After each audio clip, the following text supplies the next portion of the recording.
Salut chou! Welcome in the tree of the tree of the 3 of the three Empire of de chez moi chou. Alors, au menu de ces vidéos, ce qu'on va faire, on va shooter des inconnus, questionner l'amour et la révolution, partager les paroles d'hommes et de femmes qui ont interrogé notre modèle sociétal et notre humanité. Sans plus attendre,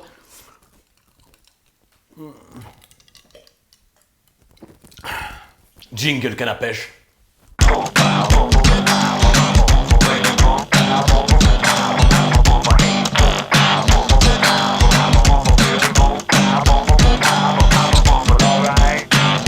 Hey chou, hey, j'ai une petite question.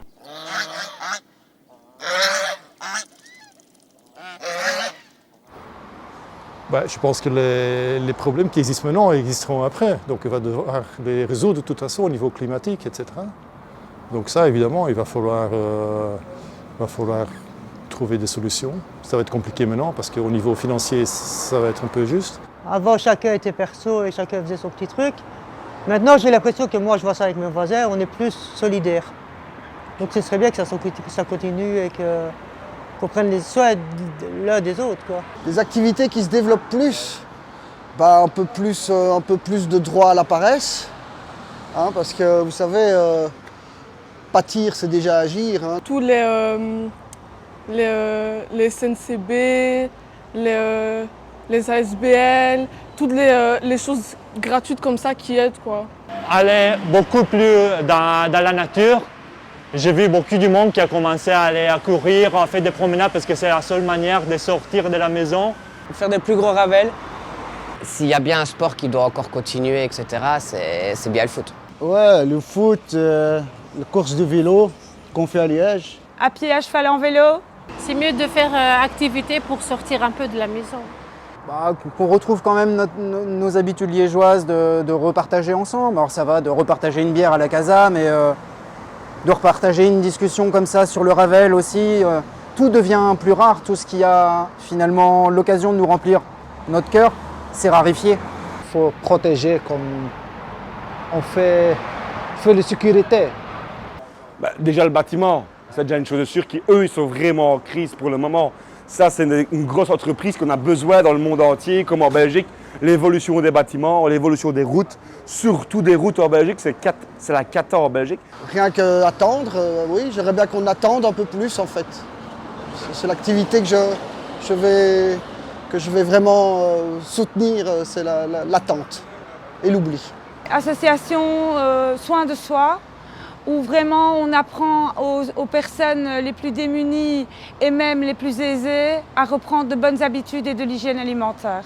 Le soutien en soi, parce que quand on est tous solidaires en ce moment, quand on applaudit à 8 heures, je pense, aux fenêtres et tout ça pour les médecins.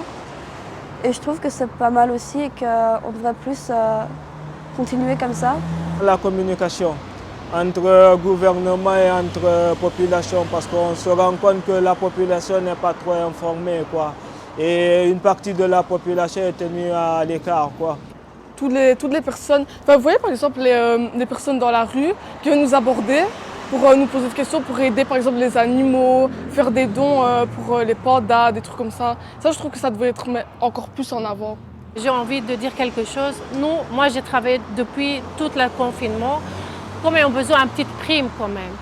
Je trouve que les associations qui viennent aux personnes démunies, par exemple, qui viennent en aide aux personnes âgées qui sont dans les maisons de repos ou des trucs comme ça, je trouve qu'il faut tout ce qui peut consolider, toute activité qui peut consolider la solidarité et l'entraide doit persister et même s'intensifier.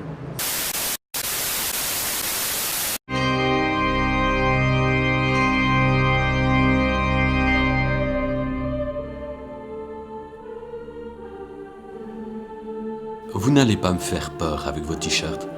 La meilleure façon de se payer un costard, c'est de travailler.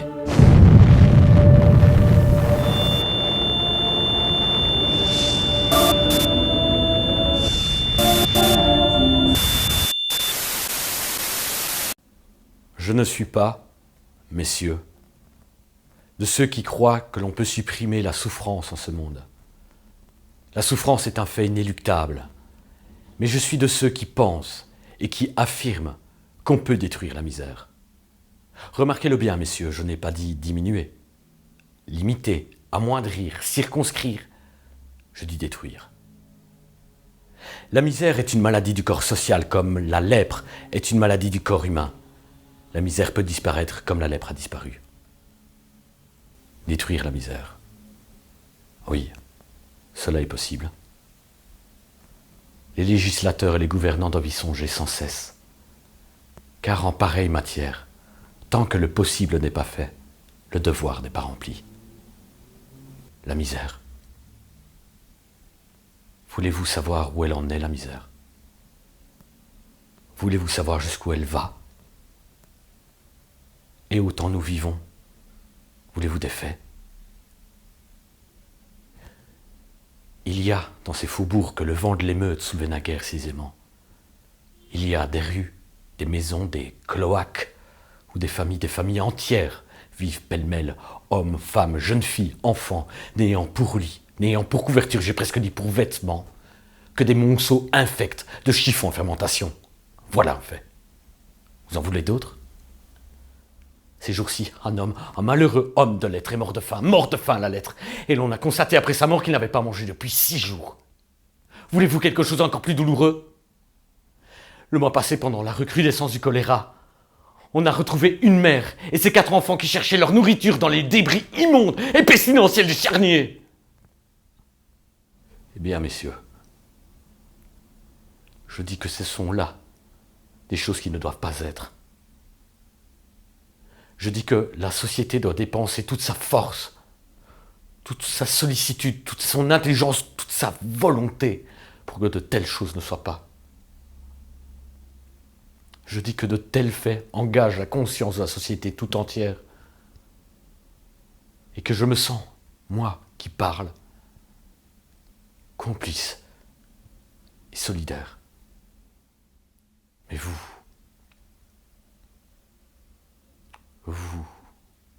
messieurs, vous n'avez rien fait. Vous n'avez rien fait tant que le peuple souffre.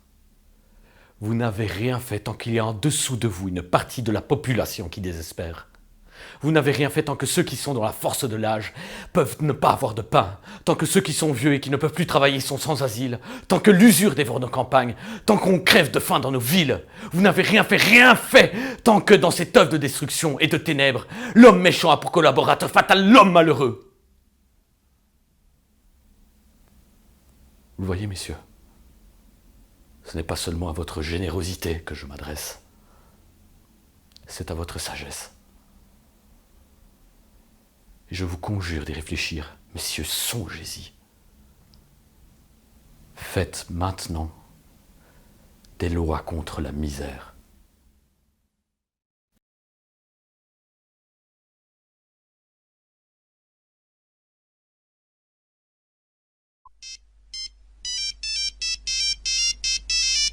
Tu vas bien? Oui, ça va bien. Oui, toi aussi? Ouais, ça va, ça va. Dis-moi, Christine, que penses-tu de ce discours de Victor Hugo en ce moment de crise sanitaire? L'actualité de son discours transposé aujourd'hui, je pense que ce que la crise nous dit, c'est que la sécurité sanitaire qui a été rendue obligatoire a montré une espèce de trou béant sur l'insécurité, en fait, la sécurité sociale et un démantèlement de la protection sociale. Donc, je trouve que ça a beaucoup de sens avec la responsabilité de vous n'avez rien fait, qu'est-ce que vous avez fait, etc.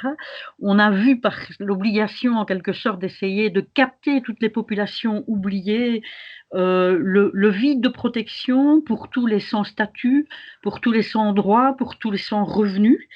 Une espèce de... On a découvert la vie sous condition par l'arrêt de toute une série de services qui se sont mis un peu en léthargie, hein, l'aide alimentaire, les CPS, etc., qui ont travaillé mais à distance, par téléphone ou différemment. Qu'est-ce qu'on a vu? C'est qu'en fait, aujourd'hui, on est dans une société qui, s'il n'y a pas une misère criante dévoilée dans les rues, on voit que les gens sont conditionnés pour avoir accès à l'énergie, accès à l'eau, accès à l'alimentation, accès à un logement, puisqu'on a dû se battre pour que pendant cette crise, les gens aient de l'eau, en continu et de l'énergie en continu ne soient pas expulsés, arrivent à manger, que les personnes sans-abri, que les transmigrants, que les sans-papiers soient visualisés et identifiés. Donc pour moi, le texte de Victor Hugo, il résonne terriblement parce qu'à l'once d'une société moderne comme aujourd'hui, il ne dit pas grand-chose d'autre que ce qu'il disait à l'époque. Et pour après, prendre après solidaire, quelles sont selon toi les activités qu'on doit garder?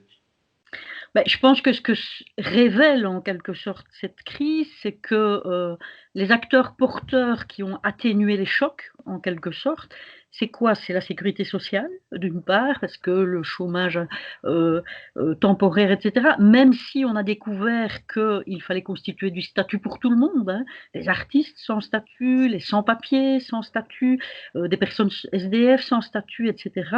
Donc en tout cas ça, les services publics, évidemment, on a vu d'une certaine façon la puissance publique se réveiller un peu à travers les services publics. Nous, on s'est mis derrière un numéro vert 17-18, on a collaboré, on collabore avec la région wallonne pour entendre tout ce que les gens ont à demander, mais on a vu aussi tous les métiers essentiels. Alors on a vu ceux de la santé, bien sûr, des maisons de repos et tout ça, ça c'est tout le visible parce que c'est apparu par la peur de la mort, par la peur de la maladie, etc.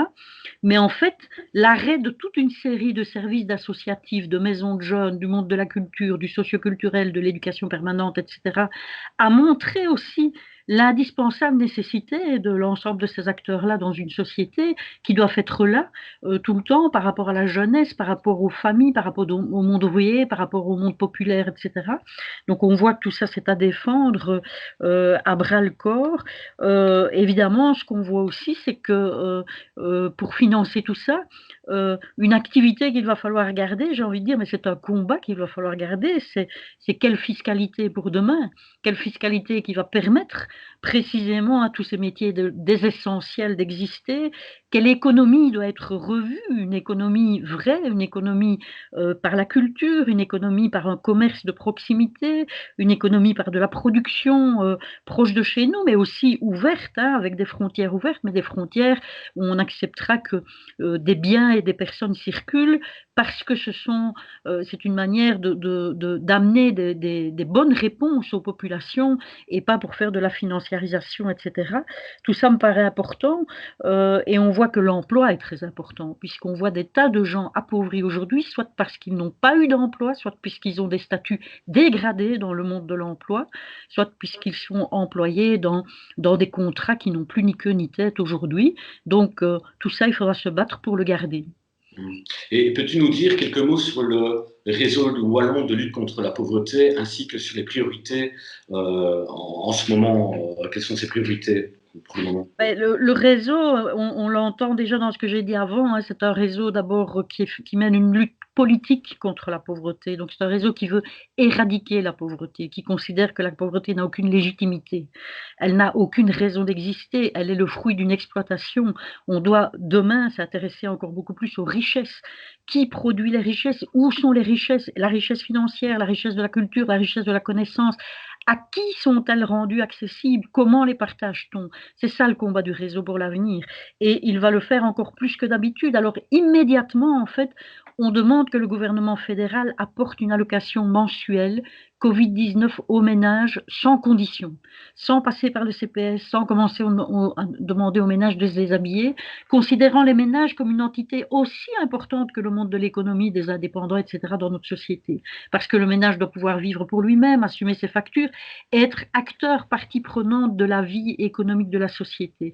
Mais ça, ce n'est qu'un pas momentané pour protéger un minimum la population dans son autonomie, sa liberté et son pouvoir, mais derrière ça, il y a des revenus largement au-dessus du seuil de pauvreté, il y a des statuts corrects en termes de papiers, de droits administratifs, de droits sociaux et de droits de base, et il y a une suppression du statut cohabitant, ça c'est tous les combats sur lesquels nous serons, et donc vous l'avez compris, on fait du travail politique avec la participation des premiers concernés.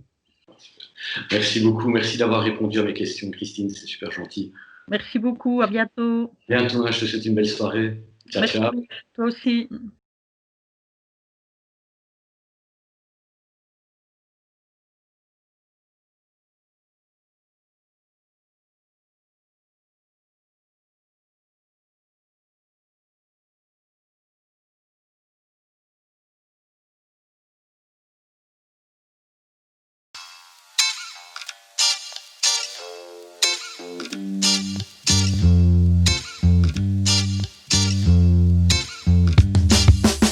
Eh bien voilà les amis, c'était notre 3e apéro. On espère que cette vidéo résonne en vous, que son contenu vous sera utile pour interroger, rêver et créer de nouveaux possibles. Vraiment, n'hésitez pas à la commenter, à la liker si vous l'avez aimé, partagez-la quoi. Moi je vous donne rendez-vous vendredi 12 juin, même endroit, même heure. Et les choux, je vous souhaite une excellente soirée et un bon apéro. Allez bisous, ciao ciao. Oh, mamie. Donc c'est http barre sur le côté, champ avec S, des possibles avec S.org. Bisous ma petite mamie, je t'aime de tout mon cœur, gros bisous.